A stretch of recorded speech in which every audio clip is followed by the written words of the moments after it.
नमस्कार मित्रांनो. ठरलं तर मग या सिरियलमध्ये काय घडले आपण ते बघणार आहोत. पोलीस अर्जुनला फोन करून सांगतात की स्केच काढण्यासाठी जो मदत करणारा सिक्युरिटी गार्ड होता त्याला कुणीतरी नेलं आहे. तो घरात नाही आहे. त्यावेळेस नक्कीच अटॅकरने त्याला गायब केले असेल असा अंदाज अर्जुन आणि ते पोलीस लावतात. इकडे अर्जुन सायलीकडे तो पण ती घडलेली घटना सांगत नाही. तो विचार करून सांगतो की आपल्याला अशा गोष्टींपुढे गेले पाहिजे की जेणेकरून तुला पूर्वार्ध आठवला पाहिजे.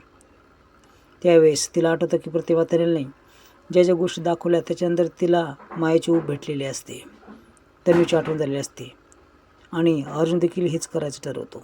इकडे कल्पना अश्विनकडे आलेली असते. अश्विनची समजूत काढत असते, पण 100% सांगतो की ते मूल माझं नाही असं अश्विन बोलतो आणि तुझ्या सुखाला हे सर्व का आलं आहे आडवं असं कल्पना बोलते. कल्पना ती समजूत काढते, त्याला पोहे खाऊ घालते, नंतर तो त्याच्या मिठीत जातो. मायेची ऊब त्याला देखील मिळते, पण तो खूप हताश असतो. इकडे नागराज सनकन त्याच्या मुलाच्या कानामागं मारतो.